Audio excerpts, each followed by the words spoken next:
قیامت بہرحال قائم ہوگی، اور اللہ تعالیٰ قرآن مجید میں ارشاد فرماتا ہے اذا زلزلت الارض زلزالها واخرجت الارض اثقالها وقال الانسان ما لها یومئذ تحدث اخبارها۔ جب زمین تھر تھر کانپنے لگے گی تو پھر حال یہ ہوگا کہ انسان پکار اٹھے گا کہ اس کو کیا ہو گیا، اور اس دن زمین ہر خبر بتا دے گی۔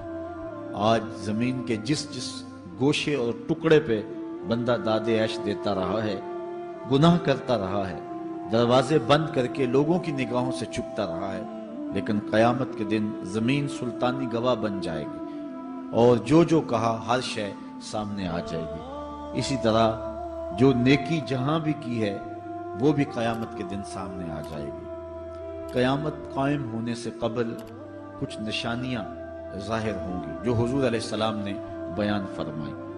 قیامت کب قائم ہوگی اس کے وقت کا تعین نہیں فرمایا، بلکہ جب بھی آئے گی اچانک آئے گی، لیکن اتنا بتایا کہ دن جمعۃ المبارک کا ہوگا اور عاشورے کا دن ہوگا، 10 محرم الحرام کی تاریخ ہوگی، اور شام کے میدان میں میدان محشر لگے گا۔ اسرائیل علیہ السلام سور پھونکیں گے اور اس کی آواز سے پہلے تو خوف پیدا ہوگا، پھر خوف بڑھتا جائے گا اور آواز بھی تیز ہوتی جائے گی۔ اس کی تیزی اور ہولناکی ایسی ہوگی کہ کانوں کے پردے پھٹنے لگیں گے، پھر اس کے بعد جو ہے وہ ہر شے اڑنے لگے گی۔ اللہ تعالیٰ جل شانہ نے سورہ الواقعہ کے اندر پہاڑوں کی حالت کو بیان کیا ہے۔ جب سور پھونکا جائے گا، قیامت واقعہ ہوگی، تو فرمایا کہ پھر تم اس طرح ہو جاؤ گے جس طرح کہ روزن سے آنے والی روشنی میں اور دھوپ میں جو باریک باریک ذرے ہوتے ہیں۔ کبھی آپ نے دیکھا ہو اندھیرے کمرے میں کسی جانب سے تھوڑا سا سوراخ اور اندر دھوپ آ رہی ہو، تو آپ ایک گوشے اور زاویے میں کھڑے ہو کے دیکھیں تو اس میں چھوٹے چھوٹے اڑتے ہوئے ذرات دکھائی دیتے ہیں۔ ان کو اگر آپ ہاتھ میں پکڑے مٹھی کھولے تو کچھ نہیں ہوں گے، ہوتے تو ہیں لیکن باریک اتنے ہیں کہ وہ نظر نہیں آتے، تو ان کو عربی میں ہوا کہتے ہیں۔ اللہ تعالیٰ ارشاد فرماتا ہے یہ بڑے بڑے پہاڑ، یہ کیٹو، یہ ماؤنٹ ایورسٹ، یہ جو ہے وہ بڑے بڑے عالی نصب پہاڑ اس طرح ریزے ریزے اور ٹکڑے ٹکڑے ہو جائیں گے جس طرح روزن کی روشنی کے اندر چھوٹے چھوٹے باریک اور مہین ذرے ہوتے ہیں، جن کو تم تھامو پکڑو تو تمہارے ہاتھ میں تمہیں دکھائی نہیں دیتے، صرف دھوپ میں دیکھتے ہو۔ تو اس طرح یہ پہاڑ اتنے باریک حصوں میں بٹ جائیں گے، وہ اتنا زوردار جھٹکا ہوگا، اور انسانوں کو وہ جھٹکا زمین سے کھینچ کے باہر لے آئے گا۔ جتنے بھی قبروں میں گڑے ہوئے مردے ہوں گے، جب وہ جھٹکا آئے گا جس کو اللہ تعالیٰ نے ارشاد فرمایا اذا زلزلت الارض زلزالها واخرجت الارض اثقالها، زمین سارے بوجھ اگل دے گی، حتیٰ کہ درخت جڑوں سمیت باہر آ جائیں گے، پہاڑ اپنی تمام تر قوتوں سمیت جڑوں سمیت باہر آ جائیں گے، اور جتنے بھی زمین کے اندر دفینے اور خزانے ہیں سب باہر آ جائیں گے، قبروں میں گڑے ہوئے مردے بھی باہر آ جائیں گے، پھر اس کے بعد ٹوٹ پھوٹ کا شکار ہوں گے، پوری کائنات موت کی آغوش میں چلی جائے گی۔ یہ قیامت کا دن بہرحال قائم ہوگا۔ کافر کہتے تھے کہ جس قیامت سے ہمیں ڈراتے ہو وہ لاؤ کہاں ہے، تو ان کے مطالبے پہ فوراً قیامت قائم تو نہیں کی جا سکتی تھی۔ اللہ تعالیٰ جل شانہ نے فرمایا محبوب ان کو کہو تم بھی انتظار کرو، میں بھی انتظار کرتا ہوں، اور جس دن کا وعدہ دیا ہے وہ تم دیکھ لو گے۔ اور سورہ الواقعہ میں ارشاد فرمایا اذا وقعت الواقعہ لیس لوقعتها کاذبہ، جس دن وہ قائم ہوگی تو پھر کوئی انکار نہیں کرے گا۔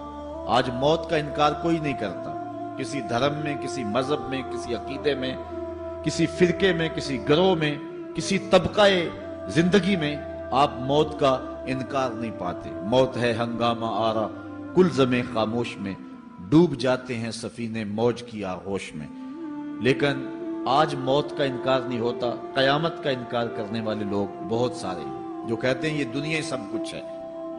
آج کل تو بہت سارے مسلمانوں کا انداز بھی یہ ہو گیا ہوا ہے کہ وہ قولن تو نہیں لیکن جو عملی زندگی ہے وہ اسی بات کی گواہی دے رہی ہے جس طرح سب کچھ یہی دنیا ہو اور آخرت کوئی نہیں ہے۔ رویہ، انداز، طرز زندگی اور انداز معاشرت اسی کی طرف اشارہ دے رہے ہیں اور اسی بات کی چغلی کھا رہے ہیں کہ بس یہی دنیا ہے، بابر بیش کوش کہ عالم دوبارہ نیست۔ بابر نے کہا تھا کہ جو ہے وہ عیش کر لے، زندگی سے لطف اٹھا لے، دوبارہ زندگی نہیں ہے۔ اور آج یہ بات بھی کہی جاتی ہے، یہ جہاں مٹھا اگلا کس نے ڈٹھا، اور یہ سارے قیامت کے انکار کی صورتیں ہیں۔ لیکن آج اگر کوئی مانتا یا نہیں مانتا، لیکن ایک وقت آئے گا پھر کوئی بھی انکار نہیں کر سکے گا۔ آج جو قیامت کے قیام پذیر ہونے کی تدہیق کرتا ہے اور دلائل دیتا ہے کہ یہ دن قائم نہیں ہوگا، قیامت کے دن وہ بھی انکار نہیں کر سکے گا، اس لیے کہ آنکھوں کے سامنے سب کچھ ہو جائے گا، جس طرح آج موت کا انکار نہیں ہوتا۔ تو ارشاد فرمایا جب وہ واقعہ پذیر ہو جائے گی پھر کوئی بھی اس کو جھٹلانے والا نہیں ہوگا۔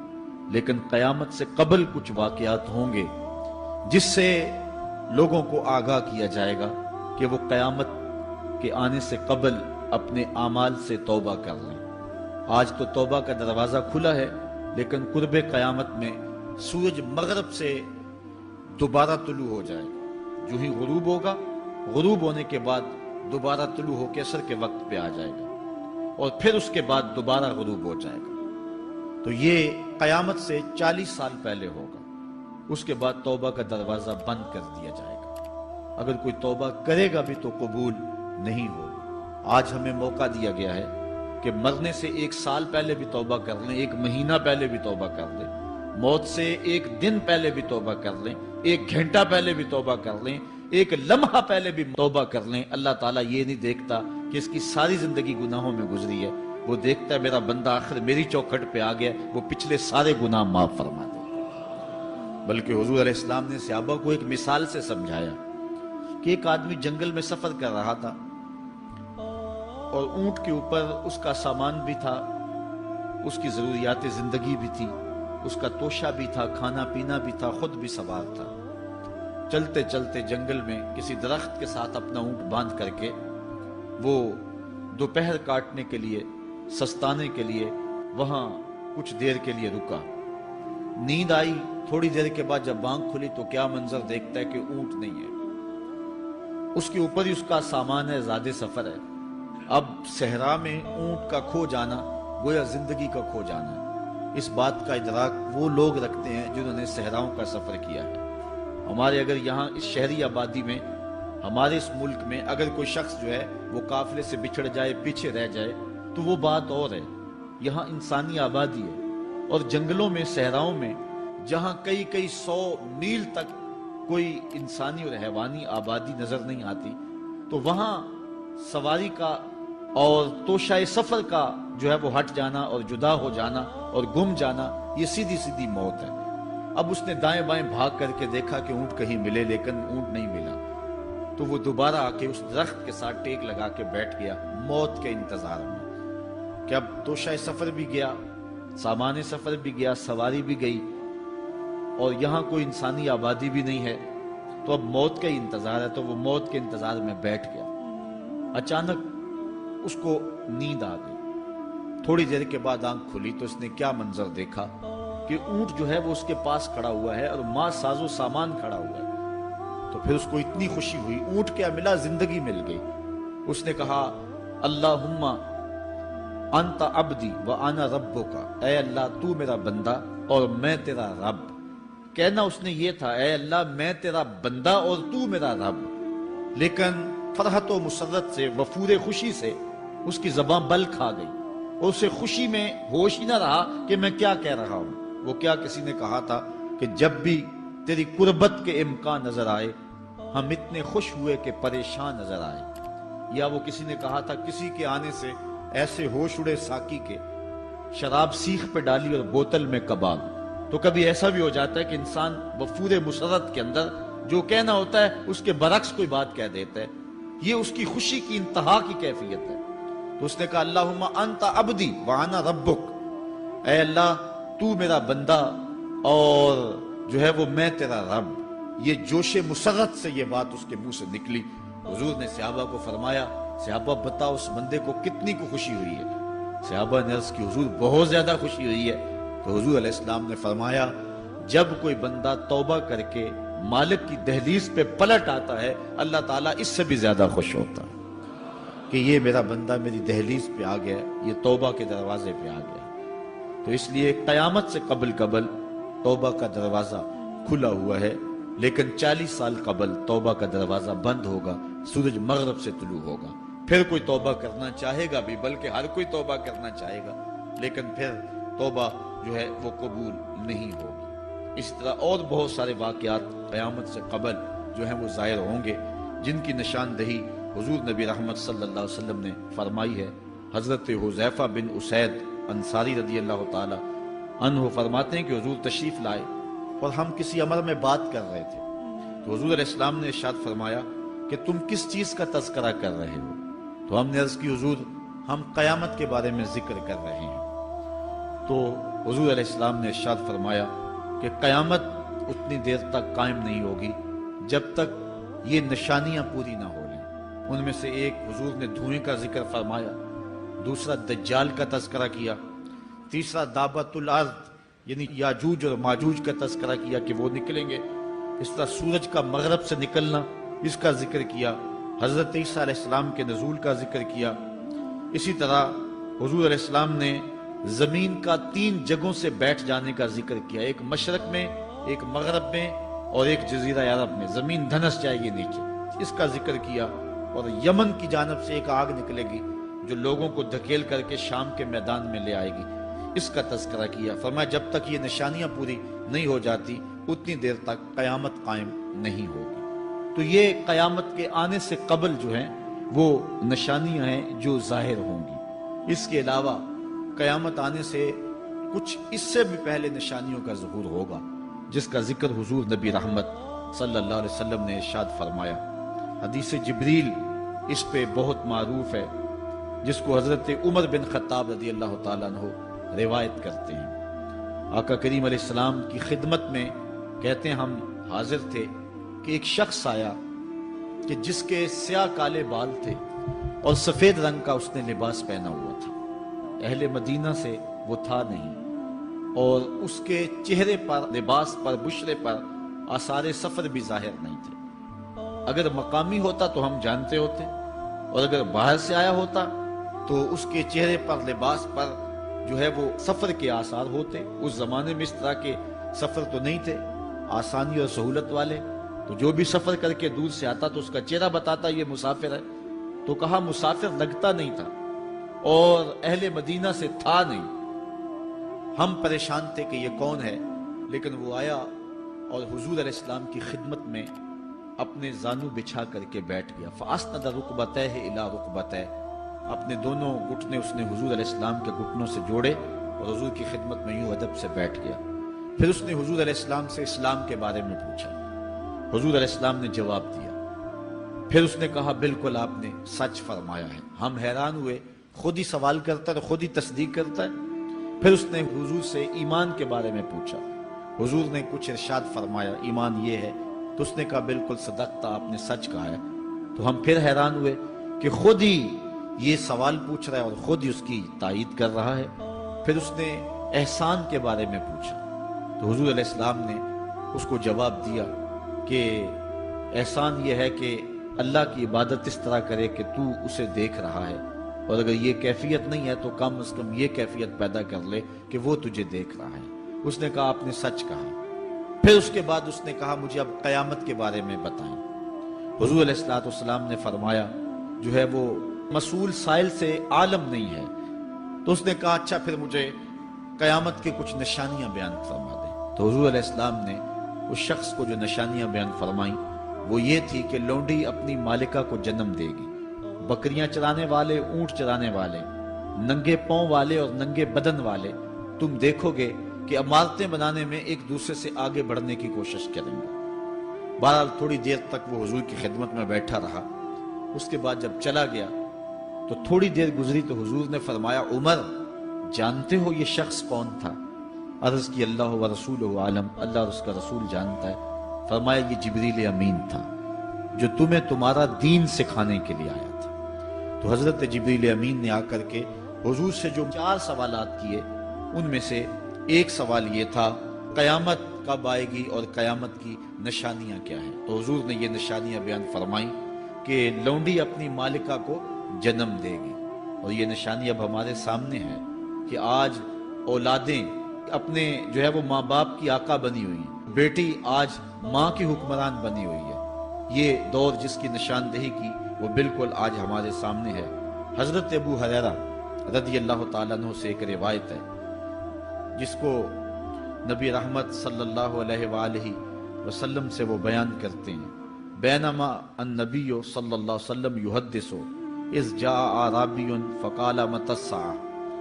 حضرت ابو ہریرہ فرماتے ہیں کہ ہم حضور کی خدمت میں بیٹھے ہوئے تھے، ایک شخص حاضر ہوا، اس نے حضور سے کہا کہ حضور قیامت کب آئے گی؟ یہ سوال کیا، متی الساعہ، قیامت کب آئے گی؟ آقا کریم علیہ السلام نے اس کو جواب دیا، اذا ضیعت الامانہ فانتظر الساعہ، جب امانت کو ضائع کر دیا گیا تو سمجھ لے قیامت آ گئی۔ جب امانت کو ضائع کر دیا جائے گا تو سمجھ لے قیامت آ گئی ہے۔ قالا کیف اضاعتها، عرض کی حضور امانت کو ضائع کرنا کیا مفہوم رکھتا ہے، اس کا مطلب کیا ہے؟ تشریح پوچھی حضور سے، تو حضور علیہ السلام نے جو جواب دیا وہ سماعت کیجئے۔ قال اذا وسد الامر الى غیر اہلہ فانتظر الساعہ، فرمایا جب معاملات نااہل لوگوں کے سپرد کر دیے جائیں تو سمجھ لے کہ قیامت آ گئی۔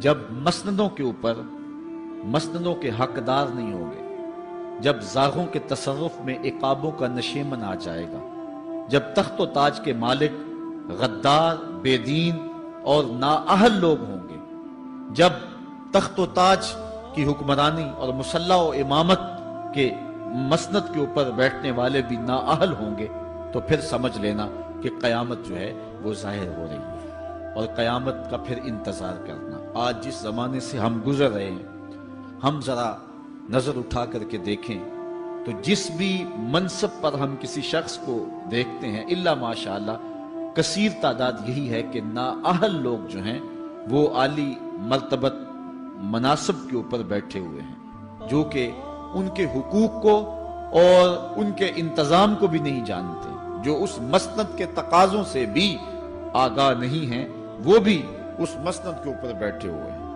ایک زمانہ تھا، یہ ہمارے بچپن کی کہانی ہے، کہ ایک مرتبہ اسمبلی میں بحث ہوئی آبپاشی کے بارے میں، کہ فصلوں تک معقول پانی نہیں پہنچتا اور جو ہے وہ فصل اچھے طریقے سے جو ہے وہ نہیں اگ پا رہی، اور ہمارا ملک زرعی ملک ہے، تو اس کے بارے میں سوچا جائے۔ تو بہرحال اس پہ جب بحث شروع ہوئی تو ایک رکن اسمبلی اٹھا، اس نے کہا کہ پہلی بات تو یہ ہے کہ فصلوں تک پانی پہنچتا ہی نہیں ہے، اور دوسری بات یہ ہے جو پہنچتا بھی ہے وہ بھی راستے میں جو بجلی والے ہیں وہ بجلی نکال لیتے ہیں، اب وہ بجلی نکل چکی ہوتی ہے پانی سے، اب وہ خالی پانی جو ہے وہ فصلوں کو کیا کرے گا؟ تو جب نااہل لوگ ایسی مسندوں کے اوپر اور ایسے مناصب کے اوپر بیٹھے ہوئے ہوں گے اور ہم لوگ ان کو منتخب کرتے ہیں، تو پھر آپ قیامت کا انتظار کیجئے، پھر قیامت آنے میں کوئی دیر نہیں ہے۔ تو حضور علیہ السلام نے 2 لفظوں کے اندر قیامت کے بارے میں یہ بات ارشاد فرما لی۔ یہ میں نے آپ کو اپنے بچپن کی کہانی سنائی ہے، لیکن اس دور کی کوئی ایک کہانی ہو تو میں آپ کے سامنے رکھوں۔ اس دور میں تو جو عالی مرتبت مناصب کے اوپر بیٹھے ہوئے انہیں سورہ فاتحہ تک نہیں آتی، سورہ اخلاص تک نہیں آتی ہے، تو اب بتاؤ کہ یہ قیامت کے قرب کی علامت ہے کہ نہیں ہے؟ آپ دیکھیں جس تخت پہ بھی، جس تاج پہ بھی، اور جس مسند اور منصب پہ بھی جو موجود ہے، کیا وہ اس کا حق ادا کر سکتا ہے یا اس کی اہلیت رکھتا ہے؟ وہ کیا کسی شاعر نے کہا تھا کہ ہر شاخ پہ الو بیٹھا ہے، انجام گلستاں کیا ہوگا؟ اور رومی نے اپنے زمانے میں کہا تھا کہ سگ وزیرو گرگ میرو موشرا درباں شود، این ارکان سلطنت ملک را ویراں شود۔ یہ ایک دردناک کہانی ہے، لیکن قیامت کی نشانیوں کے حوالے سے آپ اس بات کو سمجھیں اور حضور علیہ السلام کے فرمان کی روشنی کے اندر ہم اپنے حالات کا جائزہ لیں۔ حضرت انس رضی اللہ تعالی عنہ سے ایک روایت ہے، کہتے ہیں سمیت رسول اللہ صلی اللہ علیہ وسلم یقولو، میں نے حضور علیہ السلام کو فرماتے ہوئے سنا ہے۔ یہ حضرت انس رضی اللہ تعالیٰ عنہ وہ صحابی ہیں جنہوں نے 10 سال تک حضور کی نوکری کی ہے، اور کہتے ہیں 10 سال میں ایک بار بھی ایسا نہیں ہوا کہ حضور نے مجھے اف بھی کہا ہو۔ کہتے ہیں کبھی ایسا ہوتا کہ میرے ہاتھ سے کوئی برتن ٹوٹ جاتا، ازواج مطہرات جو ہیں وہ اس پہ ناراض ہونے لگتی تو حضور علیہ السلام روک دیتے، فرماتے اسے کچھ نہ کہو، اس برتن کی عمر ہی اتنی لکھی ہوئی تھی، یہ اتنے عرصے کے لیے ہی پیدا کیا گیا تھا۔ تو آقا کریم علیہ السلام نے جو ہے وہ ازواج مطہرات کو بھی روکا کہ وہ مجھے جھڑکے نہ۔ خدمت رسول اللہ صلی اللہ علیہ وآلہ وسلم 10 سنین، میں نے پورے 10 سال حضور کی نوکری کی ہے۔ بلکہ جب آپ کہیں گے کہ حضور کے خادم کا نام کیا ہے، سارے صحابی حضور کے خادم ہیں، لیکن نام حضرت انس رضی اللہ تعالی عنہ کا آئے گا، یہ حضور علیہ السلام کے خادم خاص ہیں، اور حضور سے بہت ساری باتیں انہوں نے سنی ہیں۔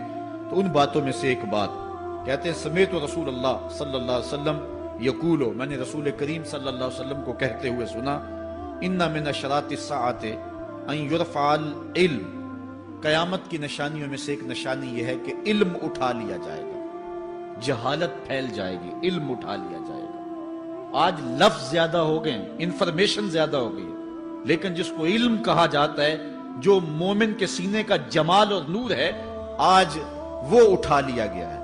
آج لوگ کہتے ہیں جی جتنا علم آج ہے اتنا علم پہلے تو نہیں تھا۔ آج کوئی غزالی دکھاؤ، کوئی رازی دکھاؤ، کوئی رومی دکھاؤ، کوئی احمد بن حنبل جیسا شخص دکھاؤ، کوئی محمد بن حسن شیبانی جیسا شخص دکھاؤ، کوئی امام ابو حنیفہ کے نالین کی خاک جیسا شخص بھی دکھاؤ، تو یہ ایک غلط بات ہے کہ جی پہلے زمانے میں اتنا علم نہیں ہوتا تھا، اب علم بہت زیادہ ہو گیا، جی علم بہت زیادہ پھیل گیا۔ علم نہیں پھیلا ہے، یہ چند معلومات ہیں، انفارمیشن کا دور ہے، اور خبریں ہیں۔ جو علم ہے، جو کہ مومن کے سینے کا جمال ہے اور باطن کا نور ہے، جو زندگی کی راہوں کو اجالتا ہے اور زمانے کو مالک کی دہلیز کے قریب کرتا ہے اور انسان کو انسانیت سکھاتا ہے، وہ علم جو ہے وہ اٹھتا چلا جا رہا ہے۔ اور حضور سے پوچھا گیا کہ حضور علم سینوں سے اچک لیا جائے گا، سینوں سے کھینچ لیا جائے گا؟ فرمایا نہیں، علماء اٹھا لیے جائیں گے۔ جب علماء فوت ہو جائیں گے تو ان کی جگہ اس درجے کے لوگ نہیں آئیں گے، پھر زوال پذیر سلسلے ہوتے چلے جائیں گے، علم اٹھا لیا جائے گا۔ جب سینے علم سے خالی ہو جائیں گے تو پھر قیامت آ جائے گی۔ اس لیے حضور علیہ السلام کا فرمان ہے، کائنات کی ہر شے علماء کی زندگی کی دعائیں مانگتی ہے، حتی الحیتان فی البحر، یہاں تک کہ سمندروں اور دریاؤں کے اندر مچھلیاں بھی علماء کی زندگی کی دعائیں مانگتی ہیں۔ انہیں پتا ہے علماء ہیں تو کائنات مارز وجود میں آئی تو موجود رہے گی، اگر علماء نہیں ہوں گے تو کائنات جو ہے وہ بالکل قیامت کا شکار ہو جائے گی۔ تو پہلی چیز حضور نے ارشاد فرمایا، ان یرفع العلم، علم اٹھا لیا جائے گا، ویکثر الجہل، اور جہالت عام ہو جائے گی، علم کی جگہ جو ہے وہ جہالت عام ہو جائے گی۔ آج علماء نہیں رہے ہیں، آج ہم جو ہے وہ انحصار کرنے لگے ہیں چند ٹیلی ویژن چینلوں پہ، اور اس کا نتیجہ کیا ہے کہ مختلف چینلز کے اوپر بیٹھے بہت سارے لوگ گمراہی پھیلا رہے ہیں۔ یہ ایک الگ داستان ہے، ایک الگ کہانی ہے کہ کس طرح سے علم کا گلا گھونٹا جا رہا ہے اور کس طرح جو ہے وہ لوگوں کو گمراہ کیا جا رہا ہے۔ یہ جہالت کی کثرت ہے۔ اور تیسری بات جو حضور نے ارشاد فرمائی، وَيَكْسُرَ الزِّنَا، زنا عام ہو جائے گا۔ نظر کا زنا یہ تو اس زمانے کے اندر برا رہا ہی نہیں ہے، لوگ اس میں کوئی آر ہی نہیں سمجھتے۔ کسی کی بہن اور بیٹی کو دیکھنا اور اپنی آنکھوں کو شہوات سے بھرنا، یہ بندہ محسوس ہی نہیں کرتا ہے۔ حضور علیہ السلام نے ارشاد فرمایا، من زنا زنیا بہی ولو بہی تان دارہی، جس نے زنا کیا یہ عمل اس کے گھر بھی لوٹے گا، اگرچہ وہ اپنی دیواریں اونچی اونچی کیوں نہیں کر لیتا۔ اگر آج کوئی کسی کی بہن بیٹی پر اپنی نظروں کو غلیظ کرتا ہے تو وہ یہ کیسے کہہ سکتا ہے کہ میری بہن اور میری بیٹی کسی کی گندی نظروں کا شکار نہیں ہوگی؟ یہ مقافات عمل ہے۔ گندم از گندم بروید جوز جو، از مقافات عمل غافل مشو۔ اس لیے بدکاری پھیل جائے گی، نظر کی بدکاری اور ہر طرح کی بدکاری، اور یہ اتنا برا اور کبھی کام ہے کہ اللہ تعالیٰ جل شانہ نے قرآن مجید میں اسے کھلی بے حیائی قرار دیا ہے۔ آج میڈیا کے ذریعے، آج انٹرنیٹ کے ذریعے، اور یہ جو موبائل پیکج کی مصیبت نکلی ہے، اس سے معاشرے کا امن خراب ہو گیا اور معاشرے کے اندر حیا کا جوہر جو ہے وہ لوٹ لیا گیا ہے۔ اپنی نسلوں کی حفاظت کریں، ان کے ہاتھوں سے جو ہے وہ ناول چھینیں، اور ان کے ہاتھوں سے جو ہے وہ اس طرح کی مخرب اخلاق سیڈیز چھین لیں، اور ان کے ہاتھوں میں اللہ کا قرآن دیں اور رسول کریم علیہ السلام کی احادیث تھمائیں، اور ان کو راہ حق کا مسافر بنائیں۔ یہ ذمہ داری ہے والدین کی۔ کل قیامت کے دن ایک عورت 4 مردوں کو جہنم میں لے جائے گی۔ عرض کیا گیا وہ کیسے؟ فرمایا ایک عورت کو حکم ہوگا جہنم کا تو وہ عرض کرے گی مالک میرے باپ کو بلایا جائے۔ باپ کو بلایا جائے گا، یا اللہ یہ میرا باپ ہے، میں اس کی بیٹی، میری تربیت کا جوہر اس کے ہاتھ میں تھا، آج جن بدکاریوں اور گناہوں کے سبب جہنم میں جا رہی ہوں اس کا ذمہ دار یہ ہے۔ وہ باپ جس نے اپنی بیٹی کو سب کچھ دیا، اپنی اولاد کی تعلیم کے لیے اپنے پلاٹ بیچ دیے، جائیدادیں فروخت کر دی، نہیں دیا تو دین نہیں دیا، کل قیامت کے دن وہ اللہ کے حضور کیا جواب دے گا؟ ارشاد ہوگا اسے بھی پکڑو، اس کے باپ کو بھی پکڑو اور جہنم میں لے جاؤ۔ عرض کرے گی نہیں مالک میرے بھائی کو بلایا جائے۔ بھائی کو بلایا جائے گا، مالک یہ میرا بھائی ہے، میں اس کی غیرت تھی، میں جن راہوں پہ چل کر کے تیرے عتاب اور تیرے قہر و غضب کی حقدار بنی اس کا ذمہ دار یہ ہے۔ اگر یہ مجھے روکتا، اپنی آبرو کی حفاظت کرتا، اپنی ناموس کا پہرا دیتا تو میں ان راستوں کی مسافر کیسے بنتی؟ میری خرابی کا ذمہ دار یہ ہے۔ اب وہ بھائی کیا جواب دے گا جو چوکوں اور موڑوں پہ کھڑا ہو کے آنے اور جانے والی بہنوں اور بیٹیوں کو دیکھتا ہے اور یہ سمجھتا ہے کہ میری بہنیں اور میری بیٹیاں گھر میں محفوظ ہیں؟ وہ قیامت کے دن کیا جواب دے گا؟ ارشاد ہوگا اسے بھی پکڑو، اس کے باپ کو بھی پکڑو، بھائی کو بھی پکڑو، جہنم میں لے جاؤ۔ عرض کرے گی نہیں مالک میرے شوہر کو بھی بلایا جائے۔ بلایا جائے گا، مالک یہ میرا شوہر ہے اور میں اس کی بیوی، میری تربیت کا جوہر ماں باپ کے بعد اس کے ہاتھ میں تھا اور اس کے پاس طلاق کی دھمکی ایسی چیز تھی، مجھے جو چاہتا منواتا اور جس انداز میں ڈھالنا چاہتا مجھے ڈھال لیتا، لیکن اس نے مجھے کبھی راہ حق کی طرف نہیں بلایا تھا۔ وہ شوہر کیا جواب دے گا جو خود اپنے دوستوں کو چائے پہ بلا کے اور اپنی بیوی کو سامنے برہنہ منہ بٹھا کے بعد میں اس کے حسن کی داد مانگتا ہو، بتاؤ بھابی کیسی ہے؟ تو وہ کیا جواب دے گا قیامت کے دن؟ ارشاد ہوگا اس کو بھی پکڑو، اس کے باپ کو بھی، اس کے شوہر کو بھی اور اس کے بھائی کو بھی جہنم میں لے جاؤ۔ عرض کرے گی نہیں مالک میرے بیٹے کو بھی بلایا جاؤ۔ بیٹے کو بلایا جائے گا، مالک یہ میرا بیٹا ہے، میں اس کی ماں ہوں، میرے سینے میں اس کے لیے تڑپتی ہوئی ممتا تو نے رکھی تھی، یہ روٹھ جاتا تو زندگی اجاڑ ہو جاتی، جو بھی چاہتا ضد کر کے منوا لیتا، مجھے کسی کے گھر کے برتن بھی مانجنے پڑے تو میں نے اس سے بھی گریز نہیں کیا، اس کی ہر فرمائش کو پورا کیا، اپنا زیور بیچ کے اس کی تعلیم مکمل کروائی۔ اگر یہ ضد کرتا کہ امی آپ نماز نہیں پڑھتی، میں آپ کے ہاتھ کا کھانا نہیں کھاؤں گا، امی آپ یہ عمل کیوں کرتی ہیں، یہ شریعت میں جائز نہیں ہے، تو میں جو ہے وہ کھانا نہیں کھاؤں گا، تو کیا میری ممتا مجبور نہ ہو جاتی؟ اس نے ساری زندگی کیا مجھے اس کے بارے میں کوئی کہا تھا، نیکی کی طرف بلایا تھا، بدی سے روکا تھا؟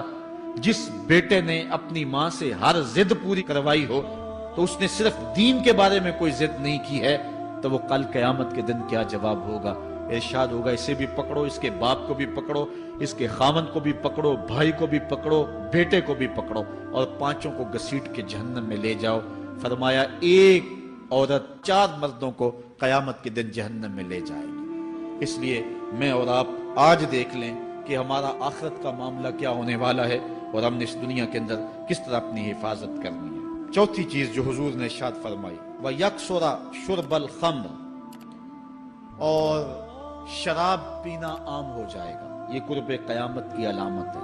آج ہماری ایلیٹ کلاس میں اور ہمارے آیان حکومت، آیان سلطنت اور سیاستدانوں اور جو ہے وہ عالی نسب خاندان جو شمار کیے جاتے ہیں، ان میں شراب پانی کی طرح سمجھی جاتی ہے۔